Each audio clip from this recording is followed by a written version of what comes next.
आप सभी का स्वागत है।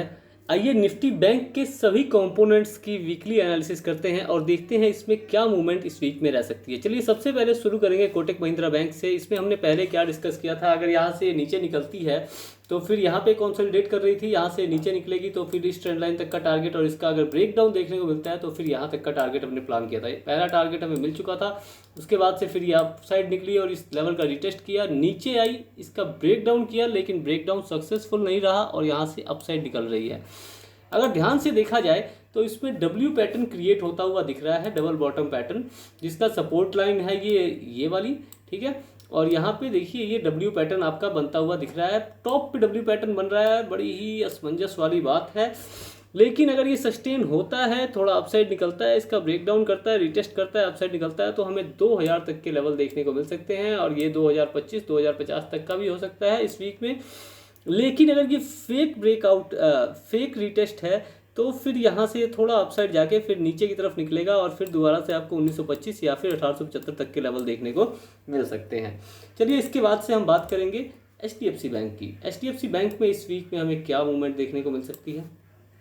तो HDFC का चार्ट ओपन कर लेंगे। हाँ, सभी ये चार्ट वनडे में ओपन करेंगे और वनडे में हम एनालिसिस करेंगे।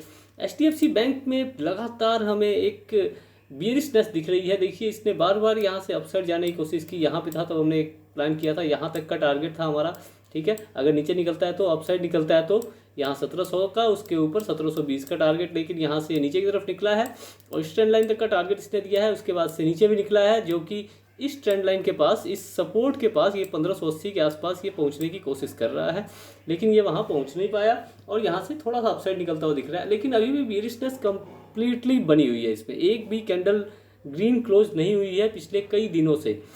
तो अभी भी हम इसमें मानेंगे जब तक ये इस सपोर्ट पर नहीं आता एक बार को, तब तक इसके जंप लेने की संभावना कम बनती है। तो एक बार को इसको नीचे आने का हम वेट करेंगे, उसके बाद से हम इसमें कुछ आगे का प्लान करेंगे। अगर नीचे आता है तो सबसे पहले हम बात कर लेते हैं, अगर ये इस लेवल पे नीचे आता है तो फिर हम क्या कर सकते हैं। एक बार मैं इसे थोड़ा सा बड़ा करना चाहूँगा, इसे मैं थोड़ा सा बड़ा कर देता हूँ, ठीक है। इस सपोर्ट पे आ जाए, इस सपोर्ट से अगर अपसाइड निकले और एक ग्रीन कैंडल बनाए तो फिर हम इसमें एक बुलिश मूव की एक्सपेक्टेशन कर सकते हैं। तो फिर हमारा दोबारा टारगेट 1640 के आसपास का रहेगा। लेकिन अगर इसे ब्रेक करता है, रिटेस्ट करता है और नीचे निकलता है तो हमारा टारगेट 1541 1497 तक का रह सकता है, ठीक है। इसके लिए आप सभी तैयार रहेंगे। HDFC बैंक के बाद अब हम बात करेंगे इंडसइंड बैंक की। इंडसइंड बैंक में इस वीक में क्या मूवमेंट हो सकती है। तो इंडसइंड बैंक में लगातार बुल रैली हमें देखने को मिल रही है और जैसा कि हमने आपको पहले ही बताया था कि यहाँ से अपसाइड निकलेगा तो इस ट्रेंड लाइन, इस लेवल तक का टारगेट रहेगा, ये इसका हाई है।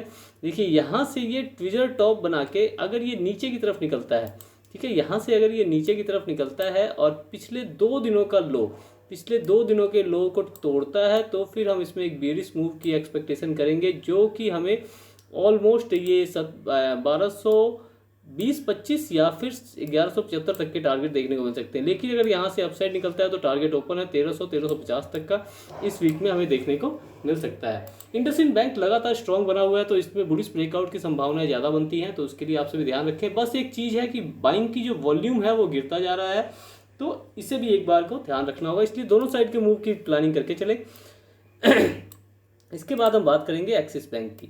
एक्सिस बैंक में इस वीक में क्या मूवमेंट देखने को मिल सकती है।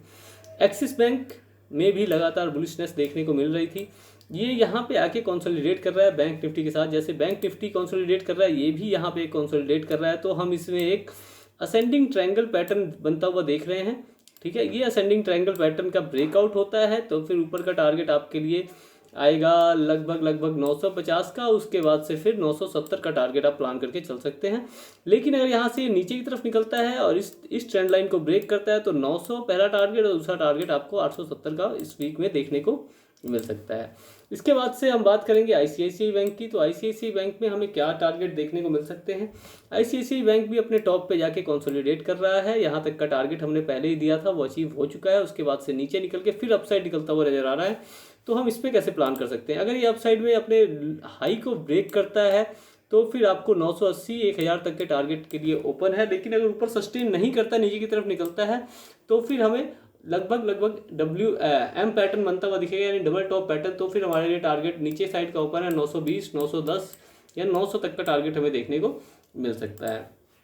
ICICI बैंक के बाद हम बात करेंगे AU स्मॉल फाइनेंशियल बैंक की। सॉरी, थोड़ा सा मौसम बदलने के कारण मुझे एलर्जी है और जिस कारण से खराश बहुत ज़्यादा हो गई है। तो AU स्मॉल फाइनेंशियल बैंक में बहुत ही अच्छा मूव हमें अपसाइड बुलिश रैली देखने को मिल रही है।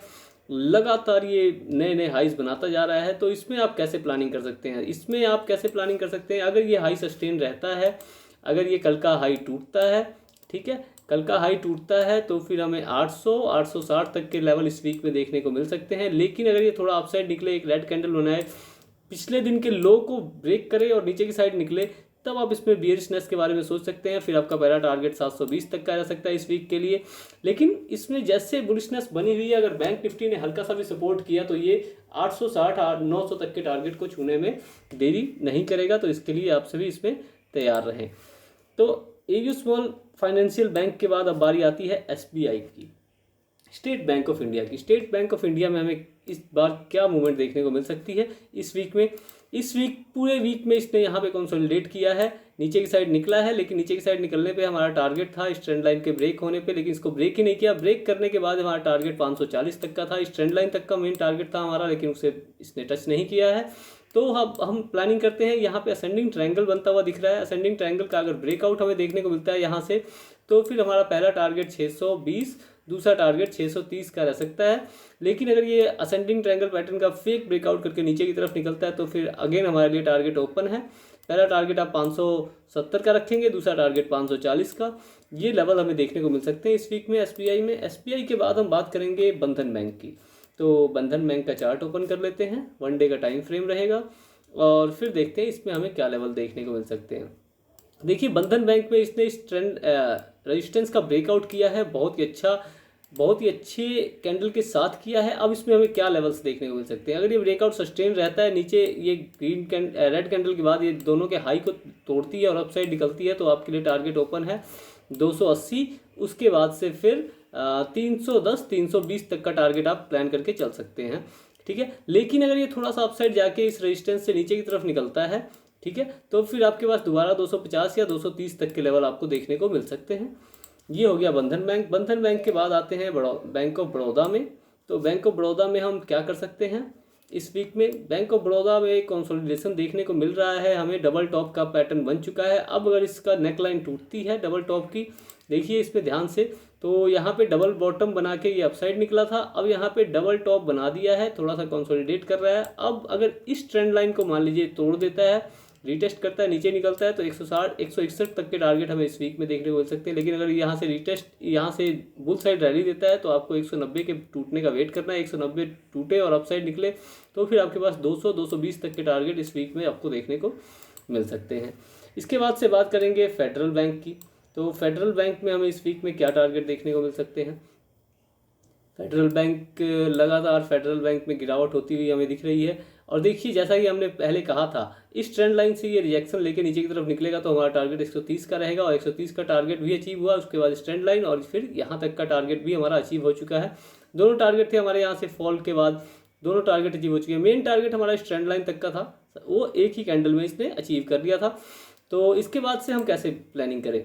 तो देखिए, अगर यहाँ से जैसे ये इसका ब्रेकडाउन करके, फेक ब्रेकडाउन करके अपसाइड निकला है, तो इस ट्रेंड लाइन के ऊपर अगर निकलता है तो दोबारा से आपको 130 और 130 से फिर नीचे निकलता हुआ दिखे तो 123 का टारगेट आप प्लान करके चल सकते हैं इस वीक में। इससे ज़्यादा कि इसमें मूवमेंट की एक्सपेक्ट मत कीजिएगा। नीचे की साइड, हाँ नीचे की साइड इसमें बड़ा मूवमेंट देखने को मिल सकता है। हो सकता है कि ये ट्रेंड लाइन का रीटेस्ट करने गया हो, इस ट्रेंड लाइन का, और फिर इस रीटेस्ट के बाद नीचे निकले तो फिर आपको बड़ा टारगेट 112 तक का देखने को मिल सकता है। क्योंकि जिस हिसाब से यहाँ सेलिंग हुई है तो हो सकता है कि अभी भी इसमें कुछ बायर्स बाकी हो, थोड़ा सा अपसाइड लेके जाएं और फिर नीचे की तरफ निकले तो आपको बड़ी सेलिंग देखने को मिल सकती है। उसके बाद से बात करेंगे IDFC फर्स्ट बैंक की। IDFC फर्स्ट बैंक में क्या मूवमेंट हो सकती है? देखिए, IDFC फर्स्ट बैंक में इसने अपने हाई को तोड़ा, उसके बाद उसको रीटेस्ट किया, फिर अपसाइड निकला, फिर इसने इस लेवल को ऑलमोस्ट रीटेस्ट करने की कोशिश की है और फिर अपसाइड निकलता हुआ नजर आ रहा है। तो अब इसमें आगे की प्लानिंग हम कैसे कर सकते हैं? अगर ये कैंडल सक्सेसफुली अपसाइड निकलती रहती है तो फिर हमें 74 76 या 100 तक के टारगेट आप प्लान करके चल सकते हैं, ठीक है, एसएल ट्रेल करते हुए। लेकिन अगर यहाँ से एक भी रेड कैंडल बनती है, उसका लो टूटता है और डबल टॉप टाइप का बनता है और नीचे की तरफ निकलने लगता है, नेकलाइन ब्रेक होती है, तो फिर दोबारा से आपके लिए टारगेट 68, दूसरा टारगेट आपका 64 तक का प्लान करके चल सकते हैं। आईडीएफसी फर्स्ट बैंक हुआ, उसके बाद से हम बात करेंगे पीएनबी की। पीएनबी में इस वीक में क्या मूवमेंट हमें देखने को मिल सकती है। पीएनबी में लगातार गिरावट और उसके बाद से कंसोलिडेशन देखने को मिल रहा है। तो इस यहाँ पे कंसोलिडेट करके अपसाइड निकलता हुआ नजर आ रहा है, तो फिर हमें ऊपर के टारगेट के लिए 54 रुपये का टारगेट आप प्लान करके चल सकते हैं। लेकिन अगर ये नीचे की तरफ यहाँ से निकलता है तो फिर आप 46 का टारगेट आप प्लान करके चलेंगे। अगर ये ट्रेंड लाइन, एक आप ट्रेंड लाइन मार्क कर लेंगे इन लोज को मिला के, सॉरी एक सेकेंड मैं इससे बना देता हूँ। इस लाइन को आप ट्रेंड लाइन मार्क कर लेंगे और इसके टूटने के बाद आप 44-46 तक का टारगेट आप प्लान करके चल सकते हैं। अप साइड में 54 का टारगेट, नीचे की साइड में 44 का टारगेट आप प्लान करके चल सकते हैं। वीडियो कैसी लगी कमेंट में ज़रूर बताएं, और अगर अच्छी लगी तो लाइक करें, गंदी लगे, जो बातें अच्छी ना लगे उसको कमेंट में बताएं, और चैनल को सब्सक्राइब जरूर करें। धन्यवाद।